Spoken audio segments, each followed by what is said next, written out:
హిందువులు పార్వతీదేవిని ఆరాధించే దేవాలయాలలో పురాణ గాథలు, ఆచారాల పరంగా ప్రాధాన్యత సంతరించుకున్న కొన్ని ప్రాంతాలను శక్తిపీఠాలు అంటారు. ఈ శక్తిపీఠాలు ఏవి, ఎన్ని అనే విషయాన్ని ఒక్కొక్కరు ఒక్కో విధంగా చెబుతారు.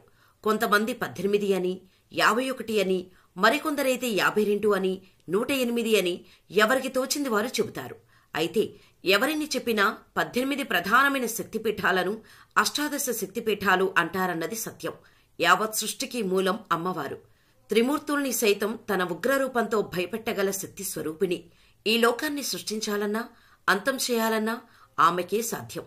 అంతటి మహిమగల అమ్మవారు శక్తి స్వరూపిణిగా వెలిసిన క్షేత్రం కామాఖ్యాదేవి మందిరం. సుప్రసిద్ధమైన అష్టాదశ శక్తిపీఠాల్లో అత్యంత శక్తివంతమైనదిగా విరాజిల్లుతోంది ఈ క్షేత్రం. మహిమాన్విత శక్తి స్వరూపిణి అయిన అమ్మవారు నీలాచల్ పర్వత శ్రేణి అస్సాం రాష్ట్రంలోని బ్రహ్మపుత్ర నది ఒడ్డున గౌహతికి సమీపంలో వెలసింది. ఈ అమ్మవారిని కామాఖ్య అని, కామరూపిణి అని పిలుస్తారు. ఈ శక్తిపీఠం చాలా మహిమగల పుణ్యక్షేత్రమని భక్తుల విశ్వాసం. ఈ క్షేత్రంలోని పూజకు ఓ ప్రత్యేకత ఉంది. ఈ ఆలయంలో అమ్మవారికి సంబంధించి ఎలాంటి విగ్రహారాధన జరగదు. ప్రతి జీవి పుట్టుకకు కారణమైన జననాంగాన్ని ఇక్కడ పూజిస్తారు. సతీదేవి యోని భాగం ఇక్కడ పడినందున ఈ ప్రదేశం కామాఖ్య ఆలయంగా ప్రసిద్ధి చెందింది. కామాఖ్య దేవాలయం శివుడు, సతీదేవిల శృంగారభరితమైన ప్రదేశమని కొందరు భక్తులు విశ్వసిస్తారు. అందుకే ఆ ప్రాంతానికి కామాఖ్య అని పేరు పెట్టారు. కామాఖ్యాదేవి రక్తస్రావం దేవతగా ప్రసిద్ధి చెందింది.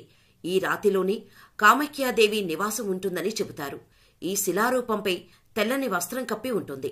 ఇక్కడ విశేషమేంటంటే మానవ స్త్రీల మాదిరిగానే కామాఖ్యాదేవికి నెలలో 3 రోజులు ఋతుస్రావం తంతు ఉంటుంది. ఈ రోజుల్లో యోనిశిల నుండి ఎర్రని స్రావం వెలువడుతుంది. ఈ ఎర్రని స్రావం శక్తిపీఠం ముందున్న సౌభాగ్యం కుండంలోని నీరుగా చెబుతారు. మృగశిర నక్షత్రం 3వ పాదంతో మొదలుపెట్టి ఆరుద్ర నక్షత్రంలో మొదటి పాదం వరకు అమ్మవారి ఋతుస్రావం జరిగే ప్రత్యేక రోజులు. ఈ 3 రోజులు ఆలయం మూసి ఉంచుతారు. ఆ సమయంలో అక్కడకు వెళ్లటానికి చాలా మంది భయపడతారు. 4వ రోజు పెద్ద ఎత్తులో ఉత్సవం నిర్వహించి గుడి తలుపులు తెరుస్తారు. అంతకు ముందే చాలా మంది భక్తులు అమ్మవారి శిలపై ఉంచమని వస్త్రాలను సమర్పిస్తారు. ఆ వస్త్రాలను అర్చకులు పార్వతీకుండంలో ఉతికి ఆరబెట్టి వాటిని వేలం పద్ధతిలో విక్రయిస్తారు. ఆ వస్త్రాలు కొనుగోలు చేసేందుకు భక్తులు పోటీ పడతారు.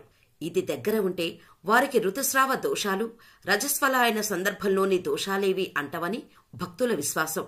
దేవీ భాగవతంలో ఈ ప్రత్యేక రోజుల గురించి ప్రస్తావన స్పష్టంగా ఉంది. అమ్మవారి ఆలయం ముందే ఒక పుష్కరిణి కనిపిస్తుంది. ఇది ఎంతో శక్తివంతమైందని భక్తుల విశ్వాసం. దీన్ని ఇంద్రాది దేవతలు నిర్మించారని చెబుతారు. ఈ గుండానికి ప్రదక్షిణం చేస్తే భూప్రదక్షిణ చేసినంత ఫలం వస్తుందని భక్తుల భావన. ఇందులో నీరు ఎరుపు రంగులో ఉంటుంది. దీన్ని సౌభాగ్యకుండం, పాతక వినాశక కుండం అని పిలుస్తారు. అమ్మవారి యోని శ్రావిత పవిత్ర జలాలతో పునీతమైన ఈ కుండంలో స్నానం చేస్తే ఎంతటి మహాపాతకమైనా నశిస్తుందని, బ్రహ్మహత్యాపాతకమైనా నివారణ అవుతుందని విశ్వాసం. దేవాలయానికి కొద్దిగా వెనుక భాగంలో మరో కుండం ఉంది. ఇది పార్వతీ కుండం. ముందు కుండంలో స్నానం చేసిన భక్తులంతా ఈ పార్వతీ కుండంలో కూడా స్నానం చేసి దర్శనానికి వెళ్తారు. అంటే సౌభాగ్య కుండంలో స్నానం చేసిన భక్తులు ఆలయంలోని యోని శిలారూపాన్ని తాకి నమస్కరించుకుంటారు. అక్కడి యోని శ్రావిత జలాన్ని తీర్థంగా సేవిస్తారు. ఈ కారణంగా ఆలయం వెనుక ఉన్న పార్వతీ కుండంలో మరోసారి తలస్నానం చేస్తే మంచిదని ఇక్కడి పూజారులు చెబుతారు. ఇక్కడ 3 ప్రధాన రూపాల్లో ఈ తల్లి దర్శనమిస్తుంది. అరాచకవాదులను అంతం చేసేందుకు త్రిపుర భైరవిగా రూపం ధరిస్తోంది. ఈ రూపం చాలా భయంకరంగా ఉంటుంది. ఆనందంగా ఉన్నప్పుడు సింహవాహిని అయి దర్శనమిస్తోంది. పరమేశ్వరునిపై అనురాగంతో ఉన్నప్పుడు త్రిపుర సుందరిగా మారుతుంది. ఈ 3 రూపాలను ప్రజలు భక్తిభావంతో సందర్శించి జన్మధన్యమైనట్టు భావిస్తుంటారు. ఆలయానికి వచ్చిన భక్తులకు ముందుగా స్వాగత ద్వారం ఎదురవుతోంది.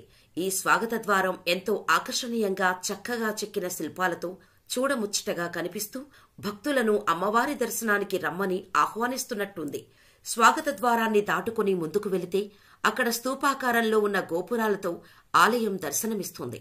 ఆలయం గోపురాలు, లోపలి శిల్ప సంపద అలనాటి సౌందర్యాన్ని చవిచూపిస్తుంటాయి. ఇక్కడ పెద్దగా ఉన్న గోపురం కలిగిన మందిరంలోని కామాఖ్యాదేవి కొలువుతీరి ఉంది. ఈ ప్రధాన గోపురం మీద ఉన్న శిఖరంపై బంగారు కలశం స్థాపితమై ఉంది. అలాగే మిగిలిన గోపుర శిఖరాలపై త్రిశూలాలు స్థాపితమై ఉన్నాయి. ఇక్కడ విచిత్రం ఏంటంటే అమ్మవారు విగ్రహ రూపంలో దర్శనమివ్వరు. అయినా భక్తులు చాలా దూరం నుంచి అమ్మవారి ఆశీస్సుల కోసం వస్తుంటారు. భారతదేశం నుంచే కాక ప్రపంచ నలుమూలల నుంచి ఇక్కడకు వస్తుంటారు.